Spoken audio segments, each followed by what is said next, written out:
New York there. As you see, the sun's not quite up yet.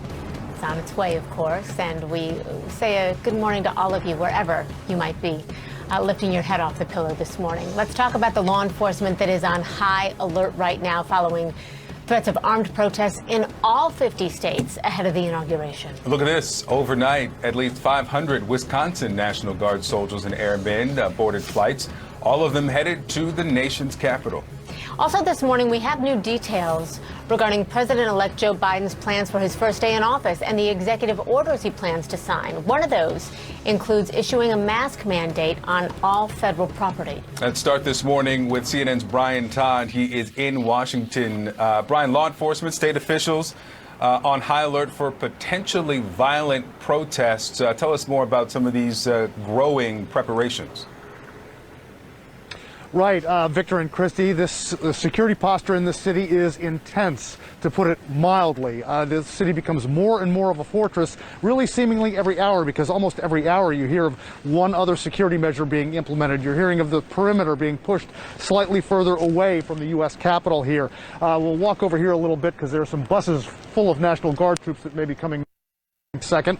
But this is one of the things that really strikes at you visually. This high fence with razor wire on it all around the U.S. Capitol. We're on Constitution Avenue right now, but it rings the entire Capitol grounds here. You've got armored personnel carriers and Humvees with National Guard troops all around them at checkpoints all around the city.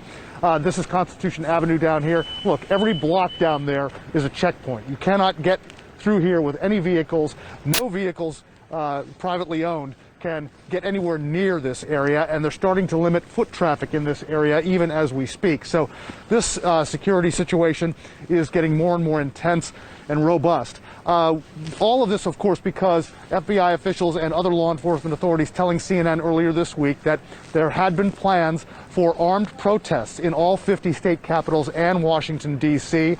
How intense they're going to be, where they're going to gather, that's what we'll be monitoring all day long. But this is a tense day here in Washington and in 50 state capitals as people possibly gather for armed protests.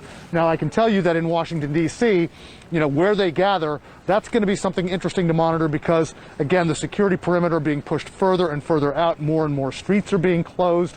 The bridges from Virginia down that way coming into Washington, D.C., 4 of them are going to be closed by Inauguration Day. That's a major step. These are major arteries that go into the city from the state of Virginia. They're going to be shut down, and that's a signal to people, do not come into Washington. The National Mall right behind me, the Washington Monument just over there, completely shut down.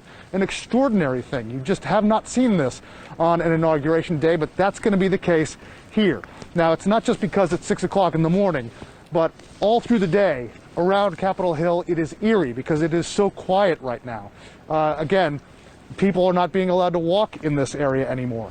And this is going to be the case until after Inauguration Day. Those protests that we're going to be monitoring, that's the key for later today, guys. We're going to see who gathers in and around Washington and other capitals and where they go if they gather. All right, Brian Todd, thanks so much for letting us really get a good look at what's going on there. Appreciate it. Sarah Westwood is up next. She's at the White House this morning. Sarah, good morning to you. So we haven't heard anything from President Trump, but we know he spent the weekend with his advisors planning this big send-off and his impeachment trial. What do you know? Good morning, Victor and Christy. And yeah, President Trump now turning his attention to the way he'll be leaving office in just 3 days now. We know that he plans on ditching tradition. Obviously, he won't be in attendance at the inauguration. He won't be greeting the president-elect and the soon-to-be First Lady here at the White House. We also know that the president, according to officials, is considering a big send-off at Joint Base Andrews before he jets off to Palm Beach, Florida, where he is expected to spend a significant amount of time post-presidency. That could include, according to administration officials, a red carpet, even a 21-gun salute. So very elaborate what Trump is planning on Wednesday. We also know that the president is resisting pressure from aides to deliver some kind of farewell address, whether that be a taped address or a live speech. Trump just has not seemed interested in it, really focusing on leaving office at this point. That has left Vice President Mike Pence the far more visible and frankly presidential leader at the moment. Pence has been embarking on something of a farewell tour that took him yesterday to a naval air base in California, where Pence spoke about being the vice president and being the honor of his life. This is the first administration in decades not to get America into a new war. And as my time in office draws to a close, allow me to thank you for the privilege of serving as your vice president these past 4 years. It's been the greatest honor of my life. Now, Trump has been spending some of these final days huddled behind closed doors with allies and advisors, from the CEO of MyPillow, Mike Lindell, to Rudy Giuliani, who was spotted entering the White House yesterday. Trump is weighing who should represent him in that upcoming impeachment trial. It is expected to be a different defense team this time around. Sarah Westwood at the White House, thanks so much. Thanks, Sarah. So let's go to CNN's Jasmine Wright. She's in Wilmington, Delaware. Jasmine, good to see you this morning. We know President-elect Biden's team, they've laid out some of their top priorities for day one in office. What are you hearing?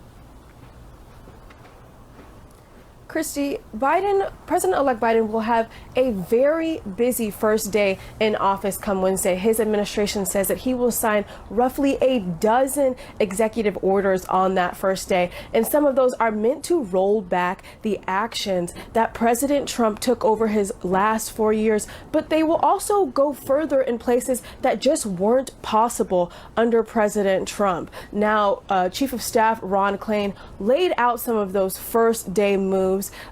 He said that Biden will be rejoining the Paris Climate Agreement that Trump removed the U.S. from. He'll reverse the travel ban from predominantly Muslim countries. He'll sign that 100-day mask challenge, mandating that masks are worn where Biden can mandate them. So federal buildings, interstate travel for those first 100 days. He'll extend the restrictions on evictions and foreclosures, and he'll ask the Department of Education to extend the pause on federal student loans. And these are all things that President-elect Biden signaled that he would do, really campaign promises from the primary to the general election, and now he is looking to fulfill those campaign promises. Christy, Victor? Also, there are some new details about the inauguration, specifically the swearing in of Vice President-elect Harris. Wednesday's inauguration is going to be unlike one that we have ever seen in this country. And it is in part because of that swearing in of Vice President-elect Kamala Harris. She will become the first woman, the first black woman, the first South Asian woman vice president. Now, yesterday, in remarks to kick off that first inaugural event, she spoke of the large task ahead of this administration that is inheriting one of the worst public health crises this country has faced. Take a listen here. We must remember the work, the fight that lies ahead, the fight to save lives and beat this pandemic, the fight to rebuild our economy so it works for working people, the fight to root out systemic racism and combat our climate crisis and strengthen the democracy we all cherish. Make no mistake, the road ahead, it won't be easy. Now, in terms of those inaugural details that you spoke of earlier, Victor, CNN has learned that Vice President-elect Harris will be sworn in by Supreme Court Justice Sonia Sotomayor, and she will be sworn in using two Bibles, one belonging to the late Supreme Court Justice Thurgood Marshall, who Harris credits as really one of her inspirations for her legal career, and the second belongs to Miss Regina Shelton, a longtime family friend of Harris, who she says is like her second mother. Victor, Christy? Thurgood Marshall, Sonia Sotomayor, first in their own right as well. Jasmine Wright there for us. Thanks so much. Let's bring in now Washington Post White House reporter and CNN political analyst Tolu Olorunnipa. He is with us. Tolu, good morning to you. Let's start with the incoming administration, and we have time. We'll get to the outgoing one. President-elect Biden also plans, in addition to the executive orders, to send over to Congress on his first day immigration legislation. Now, he's got crises to deal with. We remember President Obama had crises to deal with, and Obama decided to put his political capital behind health care legislation. Are we to understand this as to be the first big legislative push, comprehensive immigration reform? Yes. In addition to this COVID relief package that President-elect Biden wants to push through in terms of domestic policy, he wants to be able to say, I put forward an immigration policy to try to bring 11 million people out of the shadows and into good standing and potentially on a pathway to citizenship. Now, this is a different type of package in part because there's not a lot of money expected in this package for things like border security or very harsh measures to secure the border, sort of an olive branch to Republicans. So Biden is essentially saying we want to push forward a progressive policy on immigration. We want to have it on our first day in office. We want to challenge Republicans who right now are out of power to block this and really make a political issue out of it by saying it's Republicans that are keeping this from happening. So we'll have to see exactly what's in this package. But I think it's very critical that he's going to be focusing on immigration very early, despite the fact that he said there are a number of different crises that he's facing, from the economy to healthcare to racial unrest. And it's been decades since that immigration reform has been on the table, has been discussed, and actually any major progress on a comprehensive plan. These executive orders, there's a spate of them that Ron Klain says that will be signed on the first day or in the subsequent days soon after. Is this a strategy that Democrats, especially those who decried Trump as trying to be a king with his number of executive orders, that they're going to get behind? I think a number of Democrats are going to get behind this strategy, in part because there's so much hunger for progress, and they realize what happened in the past when Republicans used the little power that they had under Obama to stop him from getting much done in terms of legislative progress. So they realize that in order to get things done in a divided country, executive power is going to be necessary. They saw President Trump use his executive power, according to some, abuse his executive power, but use it to great effect to do a lot of things that he wanted to do that were on his list of agenda items. And there are, a number of Democrats that want to see President-elect Biden use his powers in the same way to undo some of the things that President Trump has done, everything from the ban on travel from Muslim majority countries to withdrawing from the Paris climate accords, to other things that Democrats have been pining for several years, that they don't think that there's much chance that they're going to be able to convince Republicans to get on board to have bipartisan legislation. So in the absence of bipartisan legislation, Democrats, especially progressives, are saying that President-elect Joe Biden should use his executive authority to provide relief to the American people, student loan debt relief, immigration issues, a number of different policy areas where there's not very much chance of having major bipartisan legislation. And they're saying that President-elect Biden should not allow Republicans to block him from doing his agenda. Instead, he should use his executive power, just as President Trump has done over the past 4 years. So speaking of President Trump, he's at the White House, not speaking with many people. He leaves office with historically low approval ratings, 29% by one recent poll. He's preparing for an impeachment trial. He go to Florida.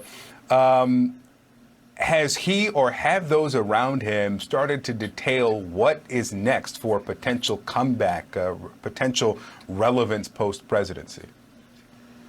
Yes, the first step for the president is sort of to salve his wounds, and he's going to be doing that by going to a place that's much more friendly to him politically, which is Florida, Mar-a-Lago, where he has dues-paying members who applaud him while he eats, who show their support for him on a regular basis. And it's become sort of a home base for the MAGA crowd in many ways. So he's going to go there and try to salve his wounds, and then he's going to try to plot some kind of a political comeback, whether it's through himself, whether it's through his children, some of whom are also moving to southern Florida, or whether it's by being a kingmaker within the Republican Party by weighing in on primaries. He has a big cash reserve from these election return challenges that he's been funding over the past several months, and in order to use that money, he does not have very many restrictions. So he's likely to be able to use the money that he has to weigh in on primaries, use the power that he has to weigh in on the Republican Party, and to continue to be a force within the Republican Party for years to come. That's his goal. Whether or not he tries to run again may depend on whether or not he's convicted in this Senate trial.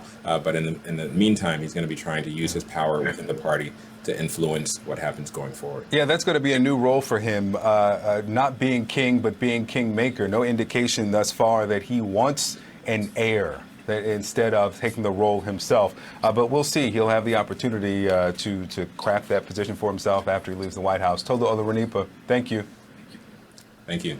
And tonight, join our own Abby Phillip as she talks with the soon-to-be Vice President Kamala Harris and her family.